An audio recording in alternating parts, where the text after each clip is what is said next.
नमस्कार, आप देख रहे हैं सुरागीला न्यूज चैनल का उत्तराखंड बुलेटिन और मैं हूं आपके साथ उनजिला फातिमा। आइए नजर डालते हैं आज की फटाफट खबरों पर। बाल यौन शोषण को लेकर उत्तराखंड बाल अधिकार संरक्षण आयोग के अध्यक्ष ने अधिकारियों संघ की बैठक। खटीमा में राष्ट्रीय कृमि दिवस का किया गया शुभारंभ। आंगनबाड़ी केंद्र में घुसा सांप, मचा हड़कंप। नंदा सुनंदा महोत्सव का हुआ रंगारंग आगाज। महिलाओं व स्कूली बच्चों ने निकाली भव्य झांकी। विधायक ने दी जिलाधिकारी को नसीहत। अंतर महाविद्यालय कबड्डी प्रतियोगिता का एसडीएम ने किया शुभारंभ। किशोरी के साथ दुष्कर्म करने के मामले में युवक गिरफ्तार। रिटायर्ड सिपाही के घर से किए गए जेवरात चोरी मामले का हुआ खुलासा। रिंग रोड के नए सर्वे को लेकर लोगों में दिखा रोष। भारत रत्न पंडित गोविंद वल्लभ पंत की 137वीं जयंती का हुआ आयोजन। गिरजा देवी मंदिर से गणपति की मूर्ति विसर्जित कर वापस जा रहे श्रद्धालुओं की ट्रैक्टर ट्रॉली पलटने से 1 दर्जन से अधिक श्रद्धालु हुए घायल। रामनगर में ग्रामीणों ने किया विधायक कार्यालय का घेराव। अब खबरें विस्तार से। उधम सिंह नगर जनपद में के बाद एक बाल यौन शोषण को लेकर आज उत्तराखंड बाल अधिकार संरक्षण आयोग के अध्यक्ष डॉक्टर गीता खन्ना ने विकास भवन में अधिकारियों संग बैठक की। इस बैठक में जिला प्रशासन, पुलिस प्रशासन, शिक्षा विभाग, समाज कल्याण विभाग, बाल विकास विभाग सहित तमाम अधिकारी मौजूद है। इस दौरान उन्होंने जनपद में हो रही घटनाओं पर बोलते हुए कहा कि पिछले कुछ दिनों में जनपद में बच्चों के यौन शोषण और शारीरिक शोषण के अप्रत्याशित मामले सामने आए हैं, जिसको आयोग गंभीरता से ले रहा है। आज की बैठक में इन्हीं बिंदुओं में चर्चा की गई। सितारगंज और रुद्रपुर में एक मदरसे में हुई घटनाओं की पुनरावृत्ति न हो, इसके लिए आज अधिकारियों को निर्देशित किया गया है। संवाददाता दुर्गेश तिवारी की रिपोर्ट।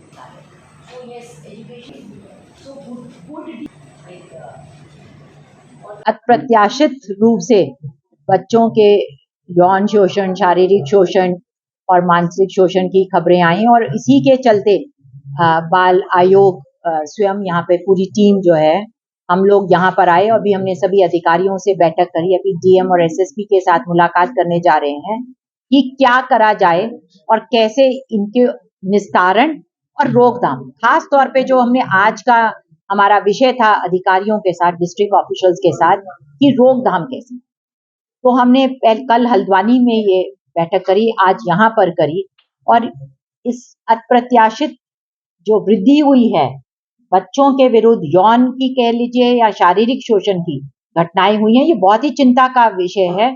और हम जब तक अपनी बालिकाओं को एक भय मुक्त वातावरण नहीं दे पाएंगे तब तक हम कैसे उत्थान या सशक्तिकरण की बात करेंगे।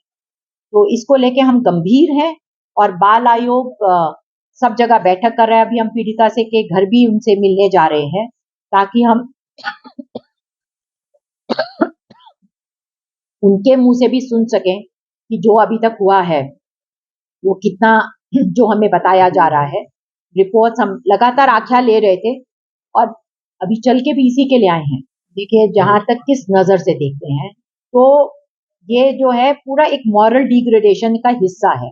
उसमें मोबाइल एक है, माता पिता के साथ संवादहीनता एक है, विद्यालयों में सिर्फ नंबरों की बात होना एक और बहुत बड़ा कारण है। हम कहीं भी संस्कृति और सुशिक्षा की बात ही नहीं कर रहे हैं। अच्छे बुरे की पहचान के लिए कोई कोशिश नहीं हो रही है और ये दोनों तरफ से है, ना विद्यालय की तरफ से हो रही है ना अभिभावकों की तरफ से। जहां तक आपने पूछा कि आगे क्या करना है, तो जैसे हमने अभी एग्जाम्पल दिया कि कल जिस विद्यालय में हम गए थे वहां पर जो भी कांड हुआ था उसके बाद शिक्षक को निलंबन दिया और बस यहीं पर उनका रिफॉर्म एक्टिविटी समाप्त। सो हमने ये बहुत बड़ा ऑब्जेक्शन है मेरे लिए, बिकॉज उसकी पुनरावृत्ति ना हो उसके लिए ना टीचर्स को ट्रेन करा, ना बच्चों से बात करी, ना अभिभावकों के साथ बैठक करी। तो पुनरावृत्ति को कैसे रोकना है? एक हुआ और उस पर हमने सजा करा दी या रिपोर्ट लिखा दी। पॉक्सो का अंतर्गत का मामला है लेकिन पुलिस को इन्फॉर्म ही नहीं करा, स्कूल को पता ही नहीं है, अभी भी नहीं पता था कि फर्स्ट इंफॉर्मेशन देना स्कूल का अपना कर्तव्य था। Principal had to inform the police. तो एक तो ये है। जहां तक आपने कहा जैसे मस्जिद में, सो हमने पूछा है अभी शिक्षा विभाग से भी और यहाँ पर जो माइनॉरिटी ऑफिसर्स आए थे, समाज कल्याण अधिकारी भी, कि कैसे अनआइडेंटिफाइड लैंड्स जो कि पर्सनल लैंड है उस पे मदरसे चल, उसकी हमने लिस्ट मांगी है और उसको त्वरित देने को कहा है। हमने पहले ही आयोग ने पत्र लिख के सभी डिस्ट्रिक्ट से कहा था कि अनरजिस्टर्ड प्लस प्राइवेट लैंड पे मदरसा रजिस्टर्ड वाला भी नहीं चल सकता, वहां पर जकात का पैसा आ ही नहीं सकता। It has to be a society, एक और हमने अभी बात करी है कि छात्रावास भी मदरसे में हो ही नहीं सकता। तो जहां जहां छात्रावास के नाम पे बच्चे रखे जा रहे हैं मदरसे में, वो इलीगल कन्फाइनमेंट ऑफ चिल्ड्रन है। Unless they are registered as a school और एज अ इंस्टीट्यूट, आप छात्रावास चला ही नहीं सकते। और छात्रावास के कुछ नियम कानून, कुछ स्पेस का। उत्तराखंड में जगह जगह राष्ट्रीय कृमि दिवस मनाया गया, जिसके चलते खटीमा में नागरिक अस्पताल में राष्ट्रीय कृमि दिवस का चिकित्सकों द्वारा शुभारंभ किया गया, जिसमें बच्चों को एल्बेंडाजोल खिलाई गई। आपको बता दें, खटीमा क्षेत्र में सैकड़ों आंगनबाड़ी केंद्रों समेत स्कूलों में भी कृमि दिवस मनाया गया। संवाददाता ईश्वर सिंह की रिपोर्ट। आज 10 सितंबर को कृमि मुक्ति राष्ट्रीय कृमि मुक्ति दिवस के रूप में आज मनाया जा रहा है पूरे भारत में। आज उत्तराखंड में मनाया जा रहा है। तो इसमें हम लोगों ने सारे आंगनबाड़ी केंद्र और स्कूलों में कृमि की दवाइयाँ एल्बेंडाजोल टैबलेट्स हर एक बच्चे को 1 से 19 वर्ष तक के सभी बच्चों को खिलाने का लक्ष्य है, जिसको हम इस बार चरणबद्ध तरीके से पूरा करेंगे। आज खिलाने के बाद जो भी बच्चे आज के कृमि मुक्ति दिवस में एल्बेंडाजोल टैबलेट खाने से रह जाते हैं या छूट जाते हैं, उनको दोबारा मॉपअप राउंड में 7 दिन बाद फिर से खिलाई जाएगी। और ये कार्यक्रम हम वर्षों से चला रहे हैं, जिससे हर 6 माह पे हम एल्बेंडाजोल की टैबलेट बच्चों को खिलाते हैं, ताकि कृमि से होने वाली जो भी दुष्प्रभाव हमारे शरीर में है, वो कोई दुष्प्रभाव बच्चों पे ना पड़े। सोमवार शाम को लोहाघाट के बजरंगबली वार्ड में उस समय हड़कंप मच गया, जब वार्ड के आंगनबाड़ी केंद्र में एक सांप घुस गया। बता दें, केंद्र में सांप घुसने की जानकारी मिलने पर आंगनबाड़ी कार्यकर्त्री अनिता जोशी व आसपास के लोगों ने निवर्तमान पालिका अध्यक्ष गोविंद वर्मा को इसकी जानकारी दी, जिस पर उनके द्वारा तुरंत आंगनबाड़ी केंद्र में सांप घुसने की सूचना पालिका व वन विभाग को दी गई तथा खुद भी मौके पर पहुंचे। वहीं सूचना पर पालिका व वन कर्मी रेस्क्यू उपकरणों के साथ आंगनबाड़ी केंद्र पहुंचे तथा कड़ी मशक्कत के बाद उनके द्वारा सांप को पकड़कर जंगल में सुरक्षित छोड़ा गया। रेस्क्यू अभियान में सुमित गरकोटी, संदीप वाल्मीकि व वन कर्मी शामिल रहे। संवाददाता लक्ष्मण विष्ट की रिपोर्ट। नहीं अंदर थोड़ा ऊपर उठा यार इसको।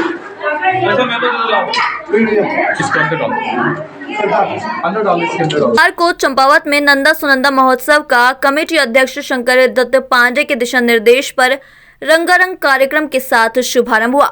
इस दौरान महिलाओं ने कलश यात्रा और स्कूली बच्चों ने शानदार झांकी निकाली। साथ ही ओ नंदा सुनंदा तू देनी है जाए का गायन किया। इससे पूर्व मुख्य अतिथि एसडीएम सौरभ असवाल और विशिष्ट अतिथि अमरनाथ वर्मा ने महोत्सव का शुभारंभ किया। संवाददाता लक्ष्मण विष्ट की रिपोर्ट। तो जैसा कि आपने पूछा नंदा सुनंदा का, तो इस वर्ष नंदा सुनंदा को प्रारंभ हुए 19वां साल लग गया है। 18 साल तक यह जो है निर्विघ्न संपन्न होता आ रहा है और अभी भी आगे को भी निर्विघ्न संपन्न होगा।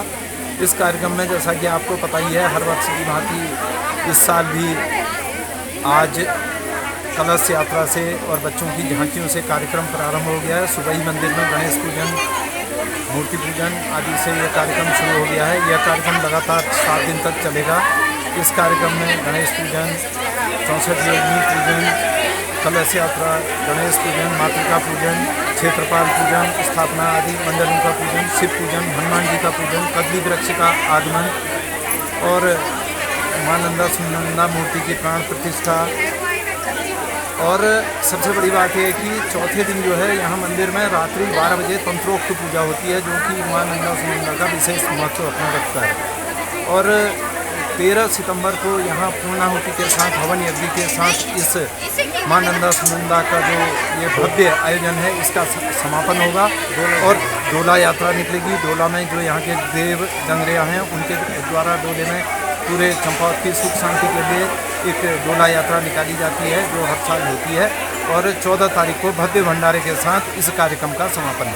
मां नंदा, जय मां सुनंदा, सभी आप लोगों का इस भव्य मेले में हार्दिक स्वागत एवं अभिनंदन है। जैसा कि आप सभी लोग जानते हैं, चंपावत चंद राजाओं की ऐतिहासिक नगरी है और यह मेला हमारे पूर्वजों द्वारा श्री नारायण लाल शाह, श्री जगदीश शाह एवं श्री विजय चंद्र पांड्यों की सोच के बाद जो है उठाया गया। आज यह मेला 17वें वर्ष में प्रवेश कर रहा है और इसका चंद राजाओं की राजधानी से बड़ा महत्व रहा है। ये एक ऐतिहासिक नगरी है। ये मेला कुलदेवी चंद राजाओं की कुलदेवी के रूप में यहाँ पर पूजी जाती है। गढ़वाल और कुमाऊं में इस इस देवी का दोनों जगह समान रूप से पूजन किया जाता है। 14वें वर्ष से 12वें वर्ष में 14वें वर्ष में नंदा राज यात्रा भी निकाली जाती है। मगर हमारे बालेश्वर मंदिर में यहाँ पर चंपा देवी जो कि चंद राजाओं की कुलदेवी थी, उन्हीं के साथ माँ नंदा सुनंदा की भी मूर्ति है साथ में। इसीलिए इस मेले को यहाँ पर एक अलग पहचान दी गई है, अलग रूप दिया गया है, इसका महत्व ज़्यादा बढ़ गया है। बहुत बहुत धन्यवाद आप सब। देहरादून के नवनियुक्त जिलाधिकारी सविन बंसल इन दिनों एक्टिव मोड में है। जिलाधिकारी कोरोनेशन अस्पताल व नगर निगम के साथ ही अन्य विभागों का औचक निरीक्षण कर रहे हैं। ऐसे में जिलाधिकारी ने नगर निगम में ऑटोमेटिक पार्किंग को लेकर भी बात कही है, जिसको लेकर भाजपा विधायक विनोद चमोली ने जिलाधिकारी को नसीहत दी।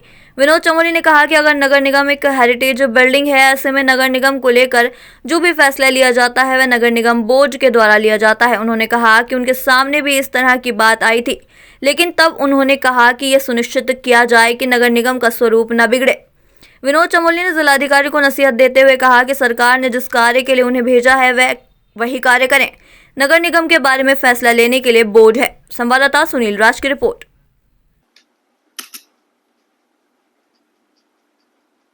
नगर निगम के बारे में कोई भी निर्णय जिलाधिकारी को जल्दी में नहीं लेना चाहिए, क्योंकि बोर्ड के चुनाव तुरंत होने जा रहे हैं। जो भी निर्णय ले वो बोर्ड को लेना चाहिए, क्योंकि बड़े मामले हैं। ये सब मसले मेरे सामने भी आए थे। नगर निगम एक हेरिटेज बिल्डिंग है, देहरादून का सेंटर है, उसमें छेड़छाड़ नहीं हो सकती है।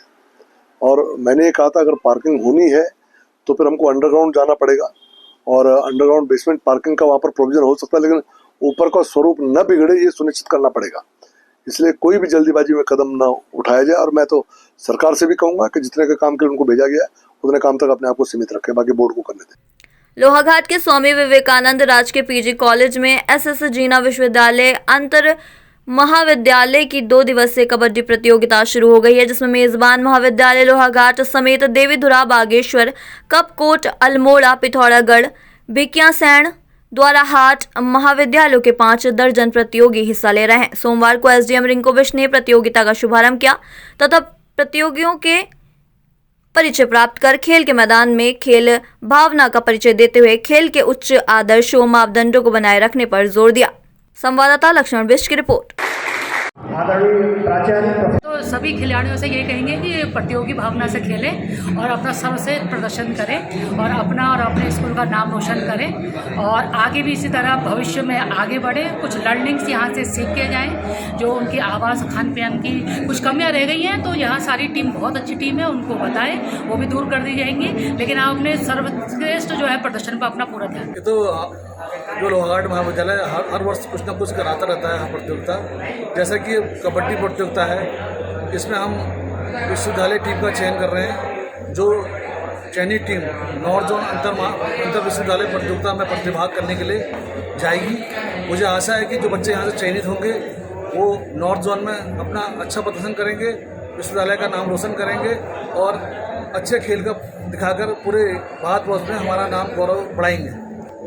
वर्तमान में तो खेलों में बहुत ज़्यादा अपॉर्चुनिटी है। जैसे खेलों में आप अनेक प्रकार की जॉब हैं। आप कोचिंग का जॉब ले लो, फिजियोथेरेपी का जॉब ले लो, ट्रेनर का जॉब है। तो आप कोच आजकल तो सब जो भी स्पोर्ट्स है करियर ओरिएंटेड है। पहले पढ़ाई को केवल करियर में आया था, लेकिन आज के खेल के क्षेत्र में ही बहुत ही करियर है। सिर्फ इसमें एक ही है कि आपने जो लक्ष्य है उसको प्राप्त करो, मेहनत करो। सिर्फ मेहनत ही एक जो है जो आपको आगे ले आएगी। बहुत खुश हैं हम सब लोग कि यूनिवर्सिटी ने हम पे विश्वास जताया है कि आप कबड्डी प्रतियोगिता जिसमें 8 टीमें भाग ले रही हैं उसको आप संपन्न कराएं, और इसका हम पूरा प्रयास कर रहे हैं कि हम इसको सफलतापूर्वक और किसी तरह का कोई मतभेद ना हो, इस तरह इसको आयोजित करने का प्रयास चल रहा है। आज हमारे इस कार्यक्रम की मुख्य अतिथि एसडीएम मैडम श्रीमती रिंकू बिष्ट जी थी, जो कि बच्चों को बहुत प्रोत्साहन और मोटिवेशन देके गई हैं। हम सबको बहुत अच्छा लगा। और कल भी ये प्रतियोगिता चलने वाली है जिसमें फाइनल टीम्स आएंगी निकल के, फाइनल उनका मैच होगा तो एक विजेता एक उप विजेता टीम आएगी। पिछले 4 सालों से हम लोग लगातार यूनिवर्सिटी के टूर्नामेंट्स करा रहे हैं और हमें आशा है आगे भी ये इस तरह से चलता रहे। पंतनगर थाना पुलिस ने एक किशोरी के साथ दुष्कर्म करने के मामले में युवक को गिरफ्तार किया है। आरोपी को कोर्ट में पेश कर जेल भेज दिया गया है। वहीं पुलिस को सौंपी तहरीर में एक व्यक्ति द्वारा बताया गया कि उसकी नाबालिग बेटी थाना क्षेत्र में एक विद्यालय में 12वीं की छात्रा है। आरोप है कि कुछ दिन पहले 10वीं में साथ पढ़ने वाली सहेली ने उसे पार्टी में बुलाया था। अगले दिन वह अपनी सहेली के साथ अपने दोस्त के सरकारी आवास में पहुंची। वहां पर पहले से ही सहेली का दोस्त और एक युवक नीरज सिंह निवासी संजय कॉलोनी मौजूद था। पार्टी के बाद उसके सर में दर्द हुआ तो उसने सहेली से घर जाने की बात कही, लेकिन सहेली द्वारा यहीं कमरे में आराम करने को कहा गया। लगभग 1 घंटे तक आराम कर वह घर चली गई। कुछ दिन बाद आरोपी द्वारा किशोरी को मिलने के लिए बुलाया गया। जब उसने इनकार कर दिया तो आरोपी ने पार्टी वाले दिन की अश्लील फोटो वायरल करने की धमकी दी। जब वह नीरज के पास मिलने के लिए पहुंची तो आरोपी द्वारा अश्लील फोटो दिखाकर उससे शादी करने की बात कही गई और मना करने पर आरोपी जबरन उससे दोस्त के घर ले गया और उसके साथ दुष्कर्म किया। इस दौरान उसने उसकी काफी अश्लील वीडियो भी बनाई। पुलिस द्वारा अब इस मामले का खुलासा कर दिया गया है। संवाददाता दुर्गेश तिवारी की रिपोर्ट। ये प्रकरण संज्ञान में आया था जिसमें तहरीर के आधार पर सुसंगत धाराओं में हमने आरोप पंजीकृत किया था और उसमें इन्वेस्टिगेशन करने पर जब क्रेडिबल एविडेंस हम लोगों को मिले तो उन एविडेंसेस के बेस पे जो अक्यूज है उसकी अरेस्टिंग की गई है और इसमें जो है इन्वेस्टिगेशन चल रही है। इन्वेस्टिगेशन में जो भी आगे फैक्ट्स आते हैं उसके हिसाब से अग्रिम कार्रवाई की जाएगी। आरोपी को गिरफ्तार कर लिया गया। हाँ, इसको कल गिरफ्तार कर लिया हमारे। चाहे तो एक साथ होनी चाहिए, सब लोग एक साथ बैठना ही नहीं चाहते। पापा, try this. लो, सब लपक लिए।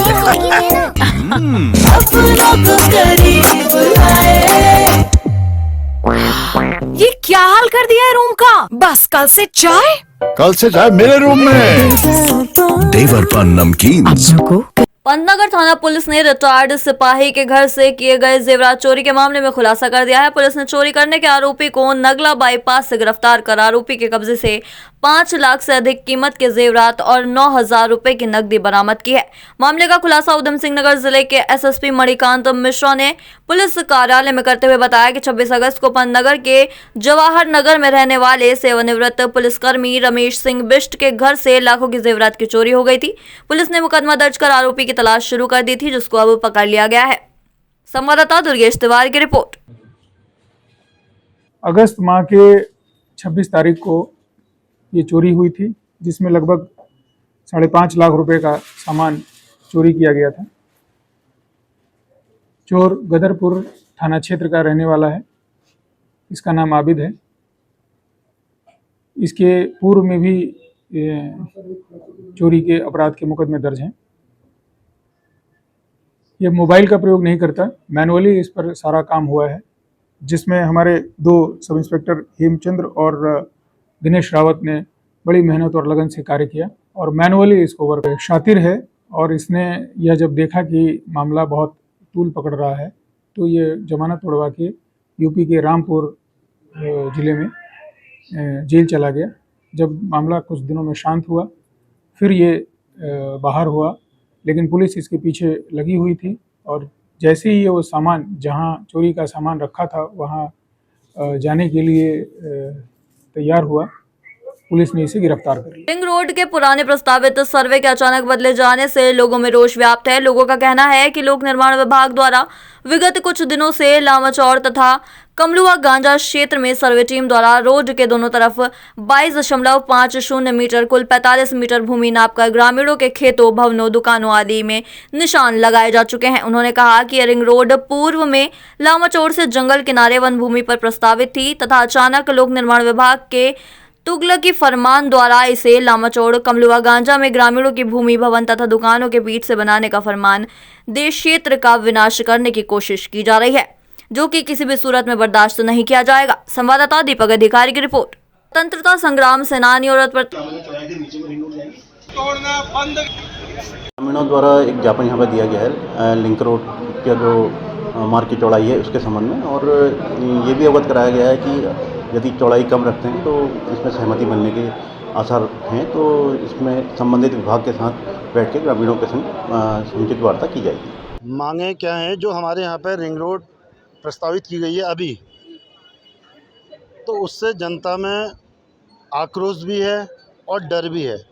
इससे क्या है, हमारे क्षेत्र में बेरोजगारी भी होगी और यहाँ पर किसान लोग हैं जो कि सरकार कहती किसान बढ़ाओ,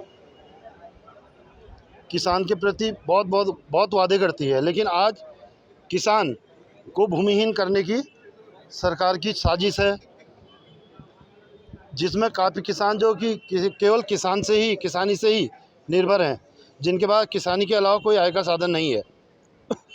आज वो किसान परेशान हैं। 2017 के लगभग इस रिंग रोड की सर्वे फॉरेस्ट से की गई थी, जो कि आज अचानक PWT वाले आते हैं और इस रिंग रोड की सर्वे बीच गांव से कर रहे हैं। हम लोग चाहते हैं कि ये रिंग रोड हमारे यहाँ पे कैंसिल की जाए, जिससे काफ़ी लोगों को नुकसान हो रहा है। जहाँ पहले सर्वे हुई है। स्वतंत्रता संग्राम सेनानी तथा उत्तर प्रदेश के पहले मुख्यमंत्री पूर्व गृह मंत्री पंडित गोविंद वल्लभ पंत की जयंती पूरे देश में धूमधाम से मनाई गई। जगह जगह श्रद्धा सुमन अर्पित कर उनको याद किया गया। इसके चलते हल्द्वानी के तिकोनिया स्थित पंत पार्क में पंडित गोविंद वल्लभ पंत की जयंती धूमधाम से मनाई गई, जहां अतिथि के तौर पर पूर्व केंद्रीय मंत्री वर्तमान सांसद अजय भट्ट ने माल्यार्पण कर उनको श्रद्धा सुमन अर्पित किए। संवाददाता दीपक अधिकारी की रिपोर्ट। उनके कृतित्व व्यक्तित्व ने एक विशेष छाप छोड़ी है। स्वतंत्रता संग्राम सेनानी के रूप में तो हैं ही, उस आंदोलन को उन्होंने धार दी और ZALR एक्ट उन्हीं के नेतृत्व में पास हुआ है और एक से एक आंदोलन जो चलते रहे उन सब पर वो आगे रहे हैं। उन्होंने विधिवत कांग्रेस ज्वाइन करी। भारत छोड़ो आंदोलन के पेपर पर दस्तखत करने पर उनको जेल हो गई। लगातार वो आगे बढ़ते रहे हैं। उन्होंने देश के लोगों को नई दिशा दी, युवकों को किस तरह से आगे बढ़ना चाहिए, किस तरह से अगर कोई अनैतिक काम करता है। अंग्रेजों ने कोई नैतिक काम तो किया नहीं, उनका काम तो गलत ही था, और जो गलत काम करते हैं उसका कैसे प्रतिकार करना चाहिए शांतिपूर्वक तरीके से, ये सारी चीज़ें उन्होंने बताई। उनके व्यक्तित्व, कृतित्व, चरित्र के आधार पर ही उनको भारत रत्न दिया गया। वो चौथे हमारे गृह मंत्री आप सब जानते हैं रहे, और पहले उत्तर प्रदेश जो संयुक्त प्रांत था उस समय, उसके वो मुख्यमंत्री रहे। हमारे लिए गौरव की बात है। और स्वतंत्रता के बाद भी वो उत्तर प्रदेश के पहले मुख्यमंत्री रहे। इसलिए उनका चरित्र, व्यक्तित्व, कृतित्व हम सब के लिए अनुकरणीय है। हमको उनसे सीखने की बहुत सारी अपेक्षाएं हैं और सीखना भी चाहिए। आज देश जिस तरह से उन्हें नमन कर रहा है, हम सब उनको आज नमन करते हैं। देश को आज़ादी करने के लिए भारत रत्न पंडित गोविंद वल्लभ पंत एक स्वतंत्रता संग्राम सेनानी थे, जिन्होंने ब्रिटिश काल में अंग्रेजों से लोहा लेकर देश को आज़ादी की अहम भूमिका निभाई। जो देश के प्रथम प्रधानमंत्री के रूप से, संयुक्त प्रधानमंत्री के रूप से कहने वाले, और उत्तर प्रदेश के सर्वप्रथम प्रधानमंत्री, उत्तर प्रदेश के सर्वप्रथम मुख्यमंत्री एवं भारत सरकार के गृह मंत्री रह चुके हैं। उनने पूरे भारतवर्ष में आज और उत्तराखंड में बड़ी धूमधाम के साथ में पंत जी की जयंती मनाई जा रही है। पंडित गोविंद वल्लभ पंत जी की 137वीं जयंती के शुभ अवसर पर मैं सभी को पहले तो बहुत बहुत बधाई देता हूं, और साथ ही उनकी जयंती में हम लोग सब लोग संकल्प लेते हैं कि पहाड़ को और सशक्त बनाएंगे। और जिस तरह विराट व्यक्तित्व उनका था, पहाड़ की तरह कठोर चट्टान की तरह थे वो, उनके हमेशा अपने मूल्य अडिग रहे, तो वो सबको प्रेरित करते हैं। उन्हें उनके आदर्शों पर चलना चाहिए, और साथ ही इस पहाड़ के सतत विकास के लिए दलीय राजनीति से ऊपर उठकर काम करना चाहिए। सोमवार की शाम उत्तर प्रदेश के एक ग्रामीण इलाके से गणपति महाराज की मूर्ति विसर्जित करने के लिए बाइकों एवं ट्रैक्टर ट्रॉली से भारी संख्या में श्रद्धालु रामनगर से कुछ दूरी पर स्थित गिरिजा देवी मंदिर पहुंचे। बताया जा रहा है कि सभी श्रद्धालुओं ने गिरजा मंदिर में पूजा अर्चना के बाद मूर्ति विसर्जन किया और वापस अपने घर जा रहे थे। इसी बीच गिरजा मंदिर के समीप मोड़ पर उनकी ट्रैक्टर ट्रॉली अनियंत्रित होकर पलट गई, जिसके बाद ट्रैक्टर ट्रॉली में मौजूद श्रद्धालुओं में हड़कंप मच गया और 15 श्रद्धालु गंभीर रूप से घायल हो गए, जिन्हें उपचार के लिए तुरंत रामनगर के सरकारी अस्पताल लाया गया, जहाँ सभी घायलों का उपचार चल रहा है। वहीं घायलों में 3 की हालत गंभीर होने के चलते चिकित्सकों ने प्राथमिक उपचार के बाद उन्हें हायर सेंटर रेफर कर दिया। संवाददाता राजीव अग्रवाल की रिपोर्ट। मेरा नाम बनवाई लाल, ग्राम हम सीतारामपुर डिस्ट्रिक्ट रामपुर से हैं। और आज हम गणेश चतुर्थी के लिए आए थे माँ गिरजा मंदिर के पास मूर्ति विसर्जन करने के लिए। और वहाँ विसर्जन करने के बाद में जब वापस लौट रहे थे तो वहाँ यानी कि गिरजा मंदिर के जो रास्ते के मोड़ हैं वहाँ पर हमारे जो यानी कि भक्त थे उनकी ट्राली यानी कि छोटी बुग्गी थी वो पलट गई, जिसमें कि 30 से 40 बंदे यानी कि लमसम में यानी कि बैठे थे। उनमें कुछ बंदों के बहुत थोड़ी थोड़ी यानी कि खतरनाक यानी कि चोट आई है। किसी के हाथ पैर टूटे हैं, किसी की बाँह टूटी है और किसी के सर में चोट आई है। देखिए अब उनको यानी कि चिकित्सालय में लेके आए हैं उनके इलाज के लिए। लमसम नमी तो कम से कम 20 से 25 के आसपास, कुछ घायल हैं और कुछ ज़्यादा जख्मी हैं। रेफर लोगों को कम से कम नहीं तो 5 लोगों को रेफर कर दिया गया है। काजल, हम मूर्ति विसर्जन करने के लिए गए थे तो हम वापस आ रहे थे तो रास्ते में ट्रॉली पलट गई थी। 30 से 40 लोग थे। हाँ जी। कहाँ से आए थे आप यहाँ? मसवासी, सीतारामपुर से। चाहे तो एक साथ होनी चाहिए, सब लोग एक साथ बैठना ही नहीं चाहते। पापा, try this. लो, सब लपक लिए।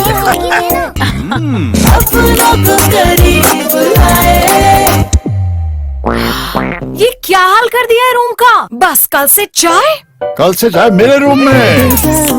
देवर पान नमकीन। बुधवार को संयुक्त संघर्ष समिति के बैनर वाले ग्रामीणों ने रामनगर विधायक दीवान सिंह बिष्ट के कार्यालय पर नारेबाजी व प्रदर्शन करते हुए विधायक कार्यालय का घेराव किया। आपको बता दें कि रामनगर क्षेत्र के ग्राम पूछड़ी में बसे हुए ग्रामीणों को वन विभाग द्वारा विभाग की भूमि पर अतिक्रमण करने के मामले में पूर्व में ग्रामीणों को नोटिस देकर अतिक्रमण हटाने की चेतावनी दी गई थी। साथ ही विभाग द्वारा की गई कार्रवाई के विरोध में लगातार ग्रामीण लंबे समय से आंदोलन कर रहे हैं। हालांकि मामले में हाई कोर्ट द्वारा वन विभाग को यथास्थिति बनाए रखने के आदेश दिए गए हैं। संवाददाता राजीव अग्रवाल की रिपोर्ट। देखिए, हम लोग यहाँ पर ज्ञापन लेकर के आए थे, निवेदन करने आए थे कि भारत सरकार, उत्तराखंड सरकार ने 2001 में भारतीय अधिनियम 1927 जैसा संशोधन उत्तरांचल लागू किया है, जिसमें जो डीएफओ है वही न्यायाधीश का उसको अधिकार दे दिया है और वही नोटिस दे रहा है और वही लोगों के घर उजाड़ने की ऑर्डर भी सुना रहा है। तो जो भारत का अनुच्छेद, संविधान का अनुच्छेद 50 है वो ये कहता है कि न्यायपालिका और कार्यपालिका अलग होगी। तो एक तो मांग हमारी विधायक जी से और सरकार से यह है कि जो संविधान की मूल भावना है उसके तहत न्यायालय के अंदर वन विभाग से संबंधित मुकदमे चले। और दूसरा हमारा ये कहना है कि भाई हम सब लोग, जितने भी लोग यहाँ पर हैं, उत्तराखंड के नागरिक हैं और चुनाव से पहले बलूनी जी ने भी कहा था कि सबको बिजली, पानी, सड़क का अधिकार दिया जाएगा, या वन ग्रामों को राजग्राम घोषित किया जाएगा। उस अधिकार को देने की जगह उनको उजाड़ने की कार्रवाई की जा रही है, उस पर रोक लगाई जाए और जो व्यक्ति उत्तराखंड में जहाँ भी बैठा हुआ है, जहाँ पर निवास कर रहा है, वहीं पर उसे मालिकाना हक दिया जाए और किसी भी आदमी को हटाने से पहले उसका पुनर्वास किया जाए। इन मांगों को लेकर हम विधायक कार्यालय में आए हैं। विधायक जी ने दूरभाष पर बात की है और कहा है कि शासन में हमारे मुद्दे को उठाया जाएगा और यहाँ से पूछड़ी और जितनी भी वनग्राम की और अतिक्रमण से प्रभावित जनता है वो अपने आंदोलन को यहाँ से आगे बढ़ाने का यहाँ से आह्वान कर रही है। देखिए भाई जी, इसमें क्या है, उच्च न्यायालय के माध्यम से एक निर्देश आया है। यहाँ पर जो इंक्रोचमेंट हुए हैं पूछड़ी और कालूसिद्ध, पूछड़ी ग्राम और कालूसिद्ध ग्राम एक बहुत बड़ा ग्राम है। उसमें कुछ जगह एक बिहारी टप्पड़ और मुल्लापट्टी स्थानीय भाषा में उसे चौक कहते हैं वहाँ पे। तो उस जगह के लिए कुछ जो बाहरी लोग यहाँ पर बिना आइडेंटिटी के रह रहे हैं और वो सिंचाई की या वन भूमि है, तो संबंधित विभागों को हाईकोर्ट के निर्देश हैं और उन विभागों ने इनको नोटिस जारी किए हैं। उस नोटिस जारी होने के उपरांत स्वाभाविक है कि ग्रामीणों में रोष है और उन्होंने कि वो वहाँ से हटना नहीं चाहते और क्षेत्रीय विधायक जी के कार्यालय पर, आज माननीय विधायक जी के कार्यालय पर उन्होंने पूर्व संभावित उन्होंने एक कार्यक्रम के तहत आज घेराव किया था और वह चाहते हैं कि हमें वहाँ से ना हटाया जाए। लेकिन मेरा जैसे ग्रामीणों के साथ बातचीत हुई है, विषय उच्च न्यायालय का है, न्यायालय का है, शासन भी अपनी जगह पर है, लेकिन एक वो अलग बॉडी है और उन्होंने मांग करी है जो भी होगा वो उच्च न्यायालय के माध्यम से होगा और उच्च न्यायालय उनके खिलाफ जाता है, उन्हें सर्वोच्च न्यायालय जाना पड़ेगा। लेकिन उसमें हमारी भूमिका, माननीय विधायक जी की भूमिका, वो चाहते हैं कि शासन से इस विषय में बात करी जाए और शासन, माननीय विधायक जी ने भी आश्वस्त किया है और मैंने भी उनको यहाँ पर बोला माननीय विधायक जी के माध्यम से कि शासन में बात की जाएगी और माननीय मुख्यमंत्री जी से इस विषय को लेकर पूरी बातचीत की जाएगी, क्या इसमें उनके पक्ष में बात हो सकती है, किस विषय का उनके सामने रखा जाएगा। और वैसे भी है, राष्ट्रीय सुरक्षा का मामला है, नदियों के किनारे पूरे देश में इस समय पर सघन चेकिंग चल रही है, उसी के चलते हुए उत्तराखंड में भी यह एक होना ही होना है। आज के लिए बस इतना ही। ऐसी सभी खबरों के लिए जुड़े रहिए सुरागी लाल न्यूज़ चैनल के साथ। धन्यवाद।